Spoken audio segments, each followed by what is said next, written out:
First and foremost, where can you go to look for federal employment opportunities? Well, you should check with your unit's career development officer or your career development center. That's always a very good source of employment opportunities. But you should definitely check www.usajobs.gov. The USA Jobs website, run by the Office of Personnel Management, is the government's premier jobs website. Pretty much almost every agency that goes outside its own workforce to hire for federal positions posts their positions on USA Jobs. Definitely going to want to check that out. We'll detail the USA Jobs search process here in just a few moments. If you're looking for student opportunities or internships or cooperative education opportunities, things like that, you can go to www.studentjobs.gov. Run by the same folks as run USA Jobs. You'll see a very similar interface, but the jobs on studentjobs.gov are tailored toward student opportunities. That makes some sense, doesn't it? And finally, another one-stop shop for helping find federal jobs and internships is www.makingthedifference.org. And finally, if you're interested in a particular federal agency, often that agency will list its particular and specific employment opportunities on its own website. If you are interested in working for the Department of Justice, the Department of Justice website would also be a good place to check for employment opportunities. Almost every federal department or agency has its own careers section on their websites, so it's important to check there too.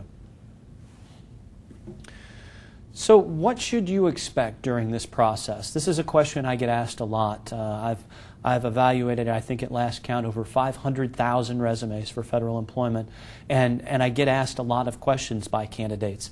And the first question I usually get is, where should I go to search? The second question I usually get is, what should I expect during the process?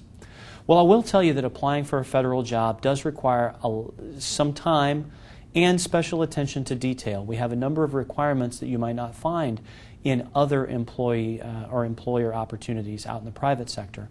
But I will tell you that the rewards are absolutely worth it. Again, if you can navigate the process, if you can get through and get that first job, you'll be in for a career filled with opportunity, filled with development, and really filled with meaning, because federal employment is a highly meaningful and I think a highly professional career.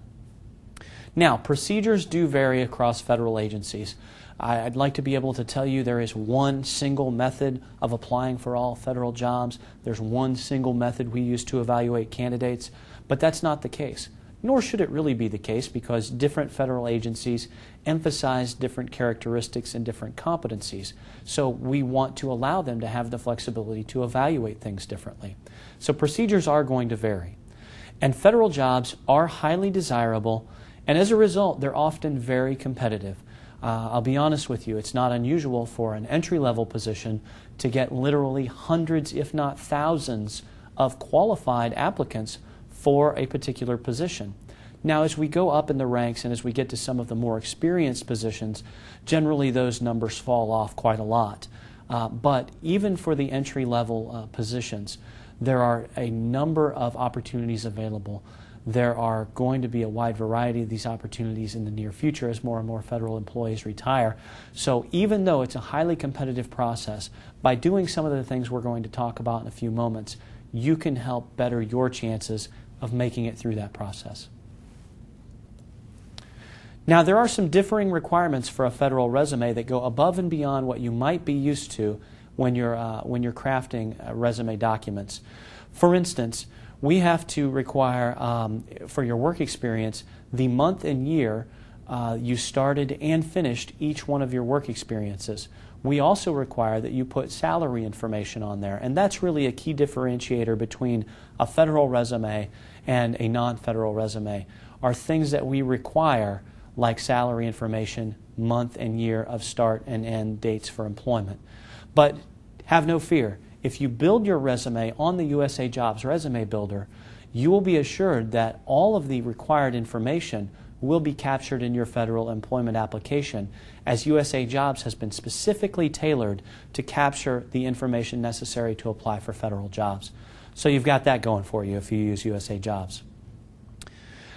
We're going to change direction a bit now. We've moved past the federal resume. Let's talk about a common method of evaluating candidates, and that's the use of the narrative response. Agencies commonly require narrative responses, or essay-type questions, to address knowledges, skills, or abilities they desire in candidates. These can be extremely important because often they represent the primary evaluation criteria for that position. They're going to vary depending on the job, and that makes a lot of sense because the jobs themselves will vary.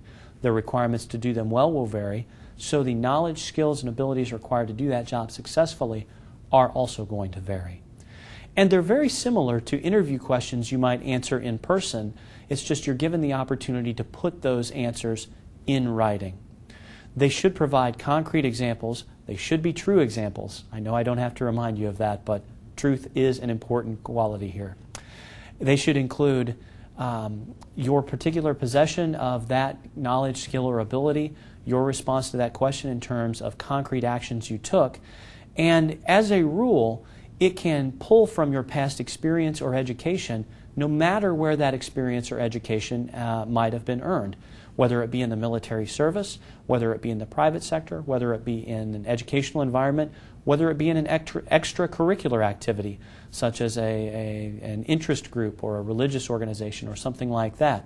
The bottom line is, we don't care where you got it. We care if you have it and at what level. So it's important to note that your experiences you can draw upon can come from any aspect of your life. Now, I want to point out very quickly something about applicant eligibility. In every vacancy announcement, you're going to see a section that deals with applicant eligibility. And it's going to ask you a series of questions on whether you're eligible for particular special hiring authorities or other flexibilities that might be used to bring you on. I'd encourage you to look at those very carefully.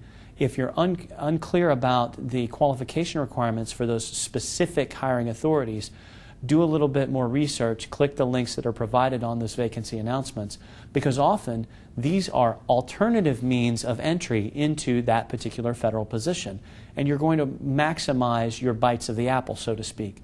So I'd encourage you to keep close eye on the applicant eligibility questions and answer all of those very carefully. Very important aspect of the employment process. So some summary tips on applying for the job. Plan ahead. The application process, developing these specific responses to KSAs and things like that, can take some time. So to improve your chances of getting a job, make sure you spend the appropriate time on it. Likewise, you should probably consider selecting the positions for which you apply carefully. Rather than using what I like to call the lottery method of applying for jobs, where you just scatter a resume out there for hundreds of positions that may or may not be relevant, it's always going to benefit you to take the time to winnow those down to the select few vacancies you're really interested in and really qualified for. Spend considerable quality time developing those packets and submitting them. I guarantee your results will be more positive than if you just use the lottery method and scatter resumes out for unrelated vacancies. Being specific does make a difference in your search for federal employment. I'll ask you to be patient.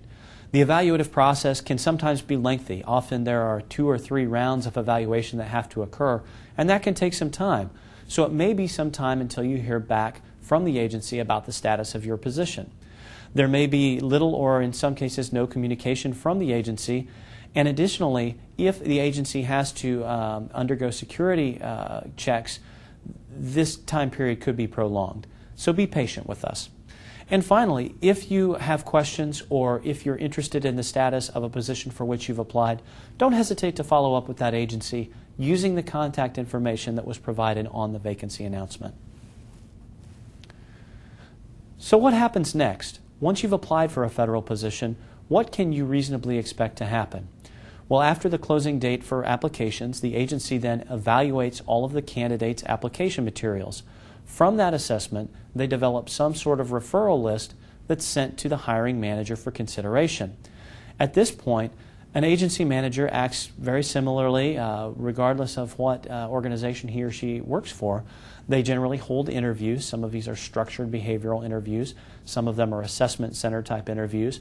But they'll generally hold interviews, and upon the completion of the interviews, the totality of the candidate's package, including their performance on the interviews, will be assessed and a selection will be made. It's really just that simple. But some jobs do require additional clearance in the form of security investigations and security clearances. So let's talk about security clearances now. Applying for jobs that require a security clearance is a two-stage process. The first part is critically important. You have to get the job offer. But once you've gotten the job offer, you then must go through a detailed background investigation process. Now, everyone hired for a federal position does undergo a basic background check of their criminal and their credit histories. However, jobs that include access to sensitive information are generally going to require a security clearance, which requires a more intensive background investigation that begins after you've been offered the job.